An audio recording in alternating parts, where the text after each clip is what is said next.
Livro de Jó, capítulo 42. Eu vou ler o primeiro aqui. Então respondeu Jó ao Senhor e disse: Bem sei eu que tudo podes, e que nenhum dos teus propósitos pode ser impedido. Só esse aqui, irmãos.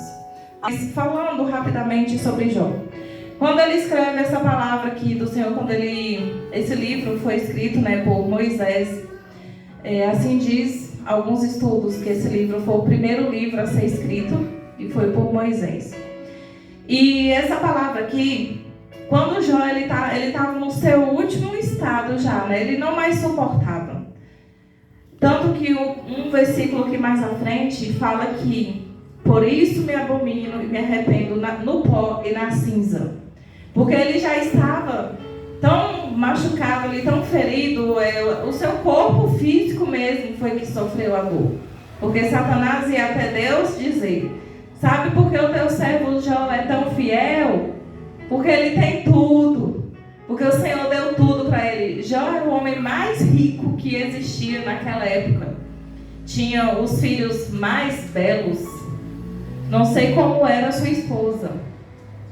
Mas ele era um homem de riquezas, assim, era um homem exemplar, esplêndido, como podemos dizer. Só que quando o inimigo ele foi à presença de Deus, ele foi lá acusar Jó e dizer que ele tinha tudo, por que ele não adoraria então a Deus? O inimigo foi audacioso. Deus permitiu que o inimigo tocasse em Jó em todos os sentidos, mas não tirasse a sua vida. Aleluia, Jesus, eu creio que tinha um propósito, que Deus estava ali, mas ele deixou Jó passar por todo aquele sofrimento para deixar de exemplo para nós hoje. Aleluia, Jesus. Que mesmo na dor, mesmo no sofrimento, nós temos que adorar ao Senhor. Não importa o que você está passando, mas o Senhor ele não mudou. Ele continua sendo Deus. Ele não divide a sua glória com ninguém. Aleluia, Jesus. E ali Jó estava sentado na cinza e no pó e se coçava com caco de telha de tanta lepra que tinha no seu corpo, de tantas feridas que tinha no seu corpo todo. É no corpo todo. Não cita nenhuma palavra que não tinha ferida em um certo local do corpo de Jó. Era simplesmente no corpo todo. O corpo dele era tomado de feridas. E ele se coçava com cacos de telha porque ele não poderia mais se coçar com a sua própria mão, com as mãos puras, sem nada. E ali ele sentia muita dor, muito sofrimento. E ele questionava e conversava e falava muito com Deus. Quando ele consegue entender a grandeza de Deus, nesse mesmo capítulo 42, que ele fala: eu te servia porque eu ouvia falar do Senhor nosso Deus.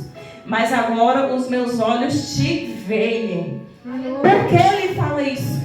Quando ele servia a Deus é porque ele ouvia as pessoas falar. Então naquela época já se pregava, já se falava em Deus.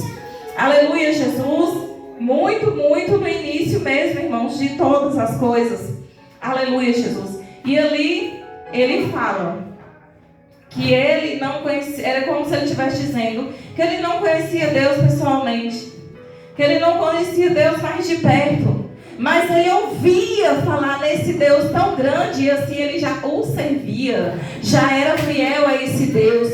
Mas quando ele passa por tudo isso, que ele já está sendo ali, sua vida já está sendo restituída. Aleluia, Jesus, ele serve a Deus agora porque ele viu a glória de Deus, porque ele sentiu a glória de Deus e sentiu o cuidado de Deus na vida dele. Ele chegou no último estágio e estado que um homem poderia chegar. Aleluia, Jesus, ele não disse assim: não, eu não quero mais servir a este Deus. Por vezes ele questionou a Deus e amaldiçoou até o dia que ele nasceu. Mas ele não disse que ele largaria esse Deus por outras coisas. Mesmo naquele momento que ele estava, olha Salomão, o homem mais sábio, o rei mais rico, mais inteligente dos séculos e séculos. Aleluia, Jesus. Mas ele se vendeu. Deus de poder, Deus de mistério. ali, tendo tudo, Salomão larga a presença do Senhor e vai procurar outros deuses, vai procurar outras coisas. Mesmo ele tendo tudo, Jó, na cinza, no pó, ferido, machucado, quebrado, jogado ali, ele não abandonou a presença de Deus. Aleluia, Jesus, como Moisés falou: Senhor, se a tua presença não for comigo, eu não vou. Aleluia, Jesus, assim foi Jó. Aleluia, Jesus, ele não deixou a presença do Senhor sair da vida dele, mas ele procurou conhecer com os próprios olhos o Deus que ele servia. Aleluia, Jesus, e ele falou aqui no versículo 42, ele se arrependeu, ele houve arrependimento na vida daquele homem, e ele cita esse versículo aqui: bem sei eu que tudo podes, e nenhum dos teus planos, Senhor, podem ser frustrados, e nenhum dos teus propósitos pode ser impedido. Aleluia, Jesus, porque ele já estava sentindo ali que Deus não tinha o abandonado, e como ele conheceu Deus de perto, porque Deus é Deus de perto, ele é Deus de longe. Aleluia, Jesus, ele continua sendo Deus, Deus de poder. Aleluia, Senhor. E ele fala: bem sei eu, Senhor, que o Senhor tudo podes. Aleluia, Jesus, trazendo para o nosso contexto atual, o Senhor Jesus tudo pode em nossa vida, irmão. Quem não pode nada é nós que não podemos nada, mas o Senhor Jesus, ele pode tudo em nossa vida. Se está enfermo, ele é a cura. Aleluia, Jesus, se a porta está fechada, ele abre. Deus de poder, e os propósitos do Senhor não vai ser frustrado. O inimigo não pode parar aquilo que Deus entregou na tua mão. Quem é o homem para amaldiçoar a tua vida? Se Deus abençoou a tua vida, não tem ninguém que amaldiçoa aquilo que Deus abençoa.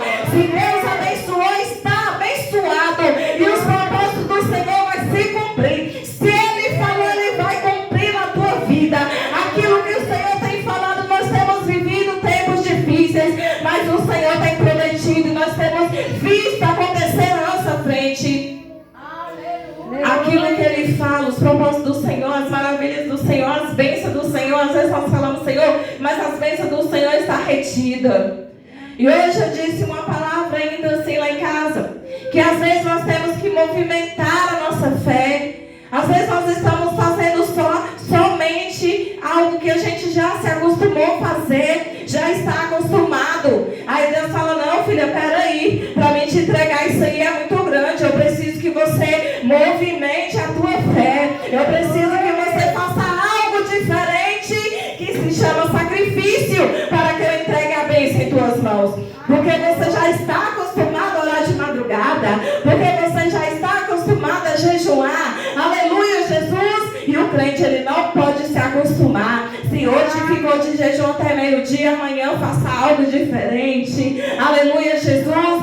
Tem vezes que nós estamos no propósito e não oramos de madrugada. Aí o Senhor começa a te dar sonhos. Quando você acorda 3 horas da manhã, aleluia, Jesus, Ele fala o quê? Eu quero que você ore, minha filha. Eu quero que você ore, meu filho, para esse céu movimentar, para o inimigo cair por terra. O crente tem que orar, tem que colocar o joelho no chão, tem que entregar a tua casa e a tua família na mão do Senhor.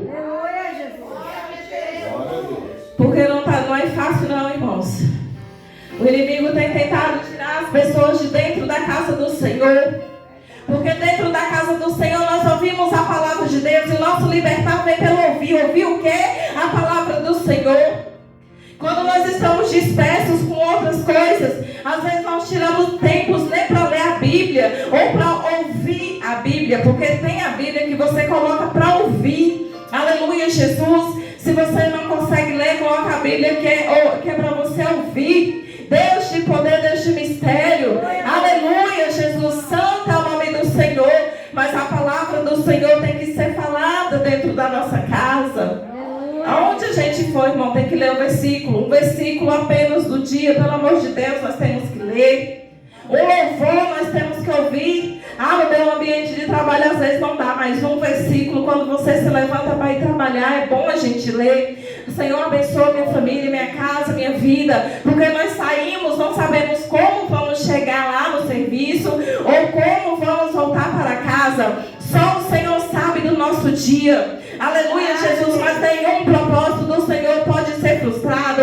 A palavra que o Senhor falou na tua vida não vai se frustrar. Os planos do Senhor vai se cumprir na vida de cada um. Aleluia, Jesus. Deus de poder, aleluia, Jesus. Deus, Ele não é um Deus mau. Deus não é um Deus ruim. Muitas pessoas questionando, falando, mas aquele furacão, acabando com tudo, com vidas, aleluia, Jesus. Mas eles não foram espertos o suficiente para saber que estava formando. Mas só que a natureza, irmão, é coisa de Deus. A natureza ninguém pode impedir. Aquilo ali, o agir de Deus é algo que é sobrenatural. Você vê um vídeo, aquilo é assustador. É assustador, mas é a mão de Deus na face da terra. Quem somos nós, meu Deus, para gritar misericórdia ou fazer algo que, se é a mão de Deus, como nós vamos colocar a mão? Onde está a mão de Deus, que é tão grande, tão soberana, que com a palma da sua mão Ele mede as águas da terra. Com o antebraço aqui, Ele mede a estatura dessa terra, o comprimento dessa terra, a largura dessa terra, com um pedacinho do seu braço. E quem é nós, irmão, para falar, Senhor, faz tal coisa por aquele povo? E se Deus falar, não, é minha mão que está lá. Ou tamanhozinho de nós perto de um Deus tão grande. Que seja feita a vontade do Senhor, irmãos. Se for permissão de Deus, o que nós poderemos fazer? Aleluia, Jesus. Clamar. Se Ele ordenar, clamaremos. Aleluia, Jesus. Não vamos nos distrair, irmão, sair da presença do Senhor. Jesus está à porta e bate. Muitas pessoas não acreditam mais. Não conseguem mais acreditar quando nós falamos Jesus está para voltar. Tem pessoas que falam, eu já ouvi isso quantas vezes, mas Ele está dando a oportunidade para a humanidade. Se Ele voltar e você tiver com essa ideia na cabeça, eu ouvi tanto isso e não acredito mais. E se nós pararmos no meio do caminho e for nesse momento que for a volta de Jesus, quem é que quer ficar para uma grande tribulação? Que vai vir sobre este mundo, grande tribulação. Isso aí que está acontecendo não chega nem perto do que vai acontecer. É coisa grande. Apocalipse, livro da revelação. Ninguém quer ler mais Apocalipse, tem medo. Mas o que está acontecendo está tudo lá. Deus mostrou ali, Jesus Cristo mostrou para João o que iria acontecer no futuro bem longe dele, mais próximo de nós. Está tudo lá, irmãos. O povo não consegue entender essa besta que se levanta do mar. É muitas coisas, muitas profecias, muitos códigos que virá sobre a face da terra. Nós temos que nos preparar, colocar a armadura e ir adiante. E ter fé que Jesus voltando, nós subiremos. Porque ai daqueles que ficar nessa terra. Serão muitos ai. Nós não sabemos nem o que irá acontecer. De tão tenebroso que pode ser, né, irmãos? Então, que os irmãos fiquem com essa palavra nessa noite, não vão me prolongar. E que os planos do Senhor venham se cumprir na vida de cada um, amém? Aleluia. Agradeço a oportunidade para alguns que louvam.